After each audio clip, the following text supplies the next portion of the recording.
What is up, everybody? I am Mace from the Mockbus YouTube channel, and today we're going to be talking about the 4Ks that are worse than Blu-ray. You know, when you adopt a newer format, you're expecting things to sound better, to have better image quality and stuff like that. And I have here 6 4K Blu-rays that are not the contrary, you know, kind of like in the realm of CDs to streaming. You know, we've reached a pinnacle of audio formats, and now we want to make things more convenient, right? But this is different because, you know, you're still picking up a disc, right? So you'd expect these 4Ks, any 4K in general, to have a better image quality and audio quality. But honestly, that all depends on the transfer itself, because you can always port something to a format, but if it's not done correctly, then it will show. And I have here 6 very lazily done 4Ks, and again, they are worse than the Blu-ray. So starting off at number 6, we have Oblivion on 4K. Now, the reason why this is lower on my list is that because it's actually a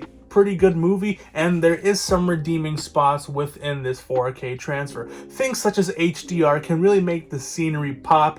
Close-ups have nice detail, but honestly, when comparing those close-ups to the 1080p on my 2021 4K OLED, it's honestly just a smidgen of an upgrade. And especially if you're going to be spending that much money for an upgrade, especially MSRP, if you bought this day one, this was like what, $20, $27, $30. I really can't justify it, but when it comes to it being worse, there is a huge thing. I don't know what happened, but holy hell, what happened to the wide shots? I mean, you know, scenery shots look terrible. Isn't a 4K transfer supposed to, I don't know, make things 4 times sharper? Isn't that what it says literally on the box? And yet, for some reason, it is substantially less sharper. It is softer than the 1080p Blu-ray. How does this even happen? I mean, whereas the Blu-ray has crisp lines, this 4K just feels smooth and very dull. Again, those wide shots and establishing shots of scenery looks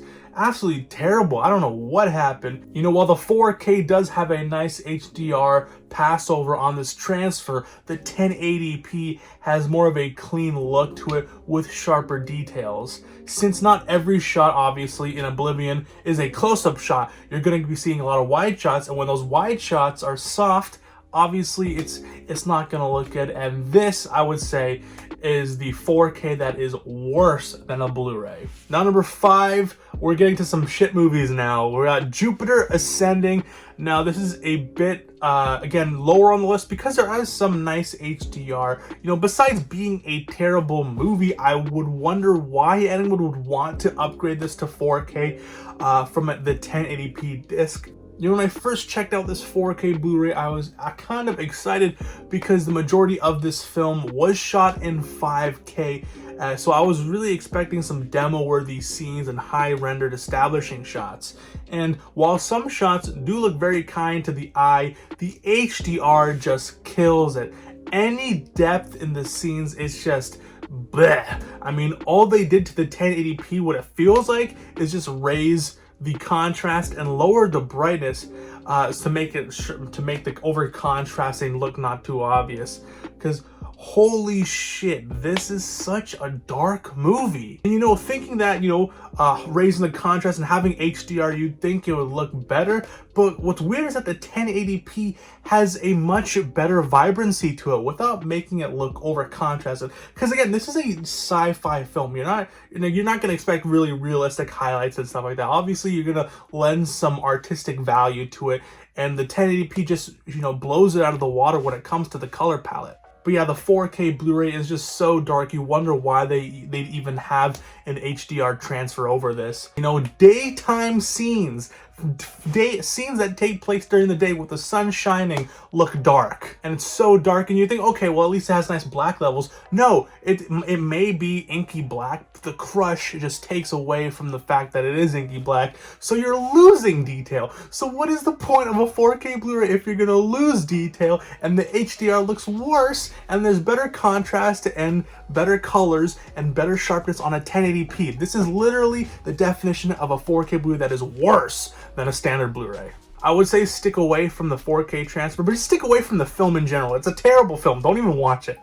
Okay, now number 4 is The Bourne Identity. Now, the reason why I'm talking about this is because I was actually really disappointed in this film and I'm being puzzled to why they're re-releasing it. Hopefully it's a newer transfer, but from what I read, it doesn't seem to be the case. But yeah, Bourne Identity with a muted color palette and a film filled with soft shots. I really struggle to see why anyone would want to upgrade from the Blu-ray counterpart. None of the features of why you would want to upgrade on 4K are highlighted in this film in any sort of way, and sometimes the 4K transfer just makes the film look worse. The CG elements look so bad. Those CG birds and all that stuff, all those little elements they add into it look so fucking bad. Almost Birdemic level quality. All jokes aside, being that the Bourne series is one of my favorite action espionage film series, it just saddens me to see how little effort Universal Studios put into remastering this modern classic.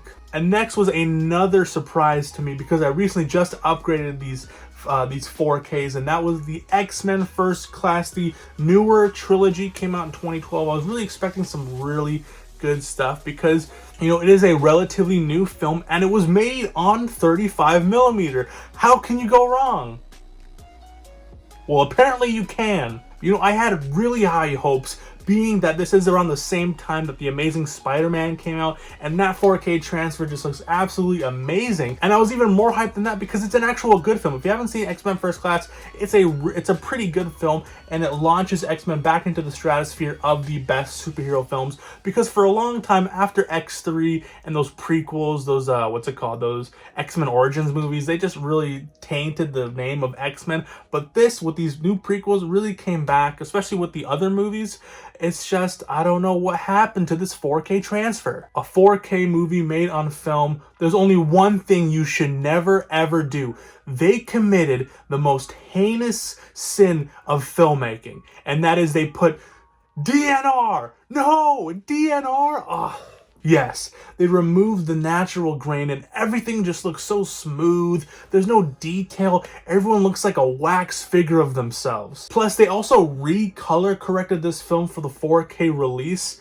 And it has much of a warmer color tone to it, which can make skin look so weird. You know, at certain points, people were looking like lobsters in this motherfucker. I'm like, what's going on? Outdoor scenes look borderline red and dull. Just keep the 1080p Blu-ray. I kind of wish I didn't sell it now, because it's like $3 now if you go to like the flea market and something. It's pretty cheap. But honestly, if I'm looking for my X-Men fix, I wouldn't really watch this movie. It's a good movie to, you know, catapult the new trilogy, but it's definitely not the best X-Men film. I'd rather just watch X1, X2, or Days of Future Past. So honestly, there's no real love lost. If you can get this for cheap, I guess so, to, you know, fill your 4K shelf, but I would say just stick to the 1080p Blu-ray. This was a newer release, came out I think late last year or early this year, I think early this year. And that is, if you know what I'm talking about, is because we've only got 2 more left. This one in the #1 spot, you probably already know what it is, and that is Pirates of the Caribbean, Curse of the Black Pearl. Wow, did they really fuck this up? But yeah, how do you mess up such a big franchise? What in the hell is this transfer? This transfer feels like it got scurvy and has a vitamin D deficiency. Because looking at this 4K transfer, it's just dark and dull and lifeless. How does this happen? Pirates of the Caribbean is one of the biggest franchises in blockbuster cinema, and I was super hyped, you know, since I grew up with these films, you know, being that is this big blockbuster that was made on film, it just shits the bed harder than Amber Heard. It literally feels like they just slapped on the 4K logo, put it in a black case, and try to capitalize on the 20th anniversary of the first film. I would say that, but in fact, it actually looks even worse. The CG elements look so bad. And you know, this may not be the result of the 4K transfer, but it looks a lot better in the 1080p for some reason. I wonder why. And like Jupiter Ascending, this movie was just so dark. They raised the contrast, lowered the brightness. While it does have inky black levels, the crush is so heavy, which is a detriment to 4K because you're losing detail. Again, why would you want to upgrade from 1080p to 4K if there's going to be less detail? What a waste of money. But hey, at least they didn't try to ask full price, unlike our #1 spot. If you're even slightly familiar with collecting 4K Blu-rays, you know this is the most notoriously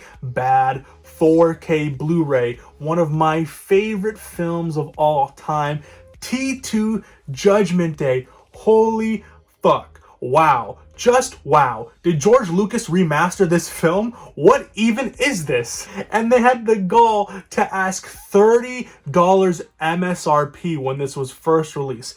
Everything I said poorly about every prior transfer on this list applies to this 4K transfer in tenfold. What are you doing, James Cameron? For being one of the most iconic films, you'd think they would try to preserve its impact with maybe a higher resolution and HDR color grading. But for some reason, they thought, nah, fuck it. Let's try to make it so that it looks like it was released today. With the layers and layers of digital noise reduction, everything looks so soft. And, no, there's no detail. Everyone looks glossy and smooth. Arnold Schwarzenegger looks like his wax figure counterpart. No, in fact, I've been to Madame Tussauds. I've been there. I've been to actual wax museums where there's more detail in the wax museum than there is in this 4K transfer. They also changed the color timing for some reason, and it looks so bleak and dull and lifeless. It looks like a TV movie. Textures are gone, and Arnie, again, looks like a wax doll. And, being that this was the 20th anniversary, I thought this was just like a rushed job from Lionsgate to capitalize on that nostalgia. But apparently, reading more into this, James Cameron himself approved of this transfer. This is just embarrassing. This 4K is so bad, and it is notorious for being the worst 4K on the market.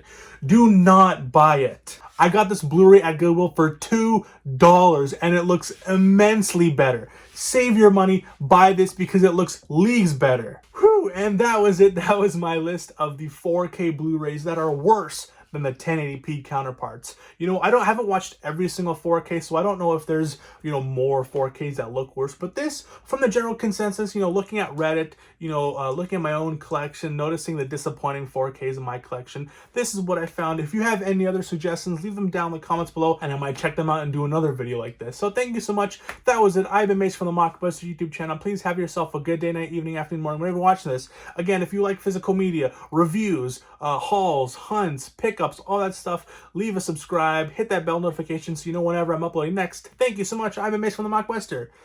Peace out, dogs, and long live physical media. Cheers, guys.